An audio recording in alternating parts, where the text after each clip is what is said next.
Ô pessoal, tudo bom? Vamos para mais uma aula de econometria 1. A gente ainda está na parte de modelo de regressão simples. E a primeira tópico da aula de hoje, a gente vai conversar sobre a questão do intervalo de confiança. Tá? A gente não tinha mostrado isso ainda. Mas essa questão do intervalo de confiança é o seguinte. A gente faz uma estimativa. Dessa estimativa, a gente analisa qual que é o impacto de uma determinada variável independente sobre a variável dependente ou sobre a regressão do y, né? E a gente precisa, meio que é interessante a gente calcular, alguns softwares calculam diretamente, né? Como o Stata, o R também calcula um intervalo de confiança sobre esse parâmetro que você acabou de estimar, certo? Tem o valor, a constante, mas é interessante se a gente conseguir calcular com um determinado nível de probabilidade quanto aquele parâmetro ele pode variar, ok? Bom, espero que tenham conseguido escutar, tinha esquecido aqui. Bom, como é que calcula o intervalo de confiança, né? Se a gente tivesse que calcular manualmente. Primeira coisa que vocês têm que escrever é o que está aí na equação 1. É definir um nível de significância, alfa. Você pode escolher 99%, intervalo de confiança com 99%, com 95%, com 90%. Normalmente o padrão é 95%. E aí então a gente vai precisar do valor do beta que foi estimado. A gente vai precisar do valor de uma estatística T, considerando o nível de significância. O correto é alfa sobre 2, tá? Ali está meio ruimzinho de ver, mas é o nível de significância sobre 2. Multiplicado pelo erro padrão do beta que foi estimado. Normalmente os softwares nos dão, né, diretamente tanto o beta estimado quanto o erro padrão. A gente precisa encontrar o valor da estatística T, e aí então a gente vai fazer simplesmente o beta mais ou menos o valor da estatística T vezes o erro padrão, e a gente vai encontrar o intervalo de confiança, tá? Então, ainda considerando aquele exemplo dos salários, né, dos executivos em função do ROI, se a gente der um comando ali, depois do summary regressão 1, né, na aula prática, você digitar confiante, e aí entre parênteses regressão 1, ele vai calcular o intervalo de confiança para os betas. O intervalo de confiança que nos interessa é o do ROI. E aí ele diz ali ó, que ele varia, olha como a variação é muito grande, de menos 3,42 até 40,43, certo? E aí a questão é como é que o software calculou isso daí? Bom, então precisava do valor do beta, 18,50, precisaria do valor do estatística T, com a gente considerando o nível de significância de 5%, né, dividido por 2 é 0,025. Então esse valor foi calculado em foi olhado na tabela 1,97, 149, e o erro padrão é 11,12, certo? Isso aí então você vai ter um intervalo de confiança de 95%. Aí você multiplica 11,12 pelo 1,97, vai dar aproximadamente 21,92. Esse valor você diminui 250 e você soma 250, tá? Então é por isso que você vai ter ali, ó, quando você soma 21,95 com 18,50, você tem 40,42, né, aproximadamente. O software calculou 40,43 porque ele considerou mais casas decimais.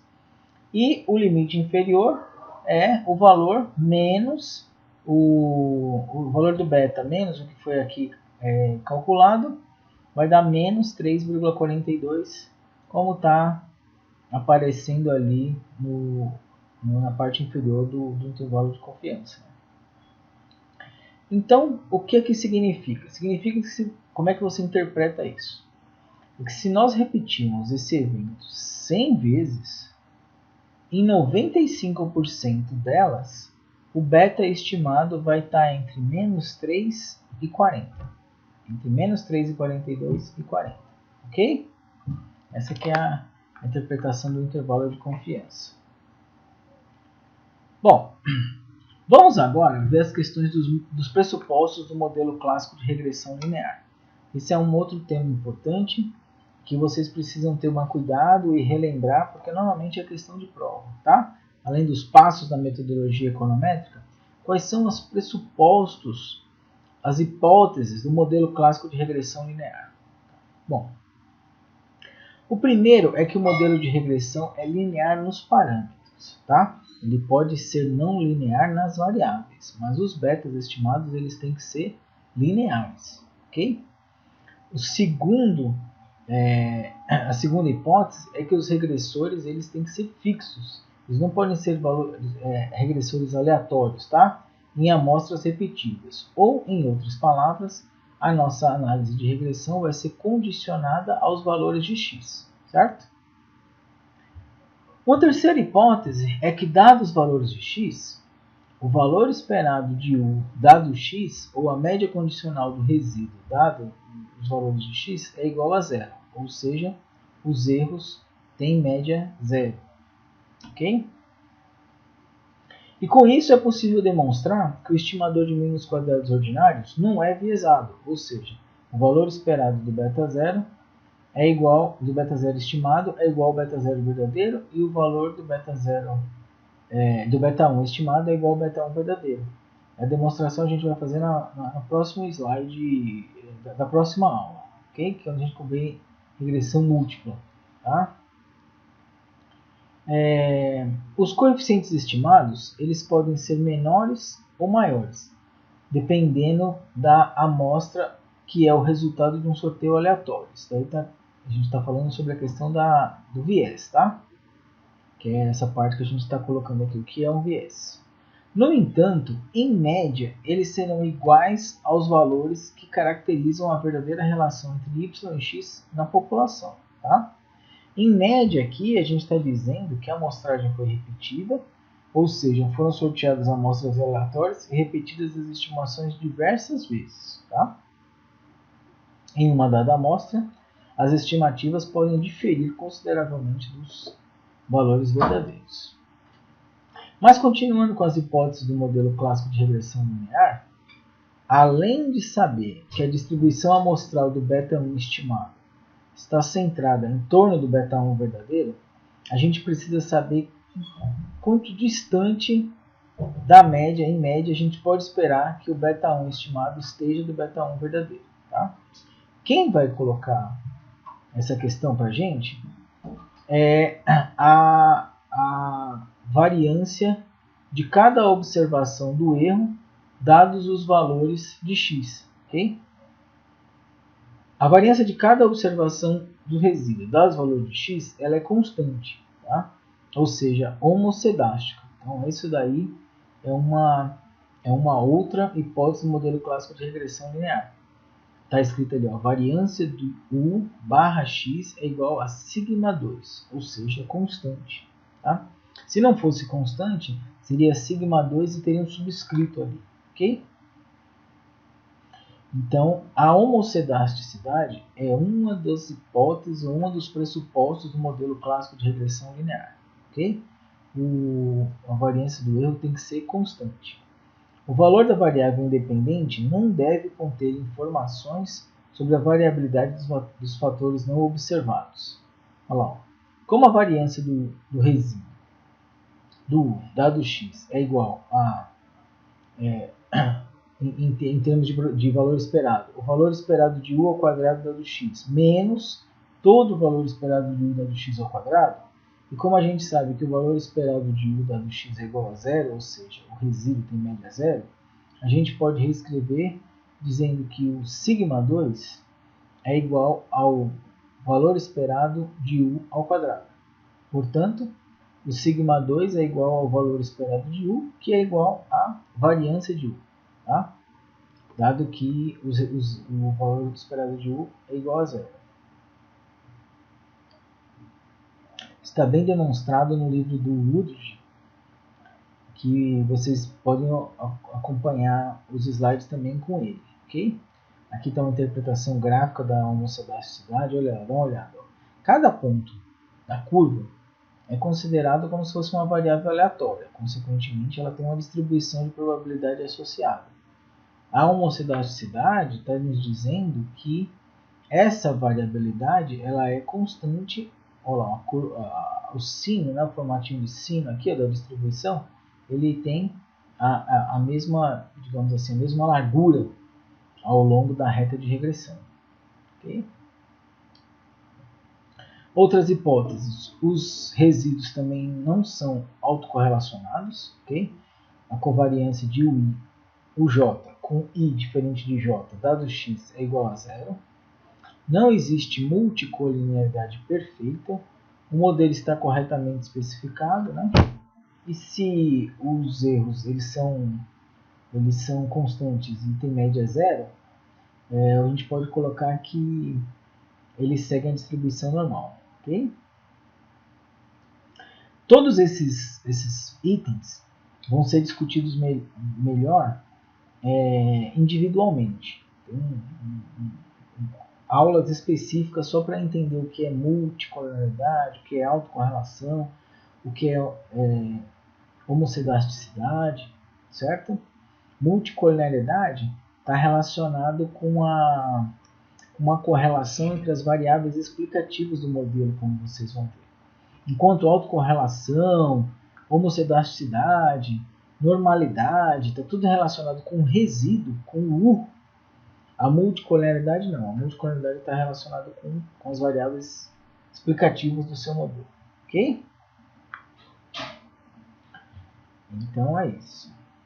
Bom, vamos terminar dando uma olhada na questão da normalidade dos resíduos, certo? É um pressuposto importante. Os resíduos têm que ter média zero. Olha lá, o valor esperado de U tem que ser igual a zero. A variância do resíduo, que é o somatório de UI menos o valor esperado de UI tudo ao quadrado, ele tem que ser igual a sigma 2, ou seja, constante. Tá? E a covariância, que vai ser a correlação, tem que ser igual a zero. O valor esperado de UI, o J, é igual a zero para todo I diferente de J. Então, a gente sabe tudo isso daqui sobre os resíduos. Tem que ter média zero, não ser correlacionado, ter variância constante. A gente espera, em outras palavras, que ele siga a distribuição normal. Se duas variáveis são normalmente distribuídas e não são autocorrelacionadas, a gente diz que elas são independentes. Tá? Então, quando a gente tem um resíduo que ele é normalmente distribuído e não autocorrelacionado, ou seja, independente, e tem a mesma distribuição, a gente chama ele de I e D. Okay? Duas variáveis têm a mesma distribuição, elas seguem a distribuição normal, elas são independentes.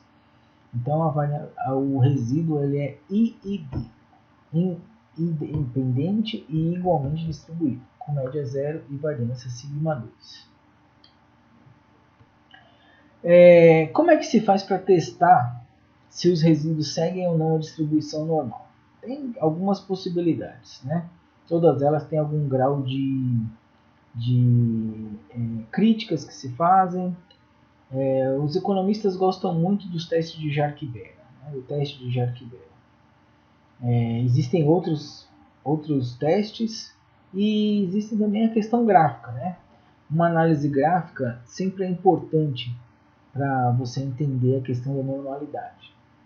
Bom, mas dada a importância, inclusive a existência nos softwares econométricos do teste de Jarque-Bera, a gente, que tem como pressuposto que a amostra tem que ser grande, a gente mostra aqui que basicamente essa é a forma para calcular o teste, é N, né, que é o tamanho da amostra. O S2 é a simetria. o K é a curtose. Então ele vai fazer uma relação entre simetria e curtose, porque uma distribuição normal simétrica, a simetria dela é zero. E o S teria que ser zero. E ela sendo mesocúrtica, né? Então, formato de sino bonitinho, a curtose tem que ser igual a 3. Então, a distribuição normal, toda distribuição normal simétrica e mesocúrtica, o S é igual a 0 e o K é igual a 3. Então, com base nisso, o teste de Jarque-Bera faz N, que é o tamanho da amostra, que multiplica a simetria ao quadrado sobre 6 mais a curtose menos 3 ao quadrado sobre 24. E ele desenvolveu esse teste e mostrou que ele segue uma distribuição de Q quadrado com 2 graus de liberdade. 1 grau para simetria e 1 grau para curtose. Okay? O que não pode esquecer, de jeito nenhum, é qual que é a hipótese nula do teste de Jarque-Bera. Tá? Porque se você esquecer qual que é a hipótese nula, você depois não vai saber interpretar o resultado. Então, a hipótese nula é: os resíduos seguem a distribuição normal. Pronto. Essa é a hipótese nula. Se você rejeitar essa hipótese, significa que os resíduos não seguem a distribuição normal. Se você não rejeitar essa hipótese, significa que os resíduos seguem mesmo a distribuição normal. Tem um outro teste que que o R faz muito fácil, que é o teste do Shapiro-Wilk. Ele está baseado de uma outra forma, né? Ali a gente chama ele de W. Então é o somatório de 1 até n de a e x i ao quadrado sobre o somatório com i variando de 1 até n de xi menos x barra ao quadrado. Em que xi é o menor número da amostra, x barra é a média da amostra e as constantes a e i são constantes geradas pelas médias, variâncias e covariâncias das estatísticas de uma amostra de tamanho n de uma distribuição normal. Ok? E aí, com base nisso daí, ele calcula o valor do W. Ok? Bom, aí tem duas saídas de R para interpretar. Se você tem que fazer teste de normalidade é sobre resíduo, por isso que vocês estão vendo aí, ó, onde coloca a regressão 1, aí eu coloco o símbolo do dólar, né, o cifrão, e aí eu coloco lá resíduos. Então ele sabe que a variável que ele vai testar são os resíduos da minha regressão 1. E aí então, observem, na verdade, na prática, você vai fazer ou o Jarque-Bera ou você vai fazer o Shapiro-Wilk. Não vai fazer as duas não, tá? Escolhe um deles e faz. Aí é que eu estou ilustrando e mostrando como é que faz por um e como é que faz por outro. O Jarque-Bera é o jarque.bera.test e o Shapiro-Wilk é o shapiro.test, tá? Então tá aí, ó. No caso do Jarque-Bera, ele te dá um valor do Q quadrado, que é o x-squared, os graus de liberdade 2, e aí ele dá um valor de probabilidade, 0,6712. O que a gente interessa nesse output é o valor de probabilidade. Com esse valor de probabilidade, 0,6712, o que a gente faz? A gente não rejeita a hipótese nula. Ok? Só lembrando que a gente sempre vai rejeitar a hipótese nula quando o valor de probabilidade for menor, a gente acordou em 0,10, tá? Que é o máximo que a gente usa na área de economia. Então, toda vez que o valor de probabilidade for menor do que 0,10, eu rejeito a hipótese nula. E quando ele for maior do que 0,10, eu não rejeito a hipótese nula. Se eu olhar os dois valores de probabilidade, tanto da estatística W do Shapiro-Wilk, que o valor de probabilidade foi 0,3976, quanto do Jarque-Bera, que foi 0,6712, nos dois casos o valor de probabilidade ele é maior do que 0,10. E nos dois casos, então, a interpretação seria a mesma, que você não vai rejeitar a hipótese nula. Né? Maior do que 0,10, eu não rejeito a hipótese nula. E a hipótese nula é de que os resíduos seguem a distribuição normal. Se eu não estou rejeitando isso, consequentemente, a gente pode dizer que os meus os meus resíduos da regressão do salário em função do ROI, eles são normalmente distribuídos. Ok? Então, pessoal, é isso.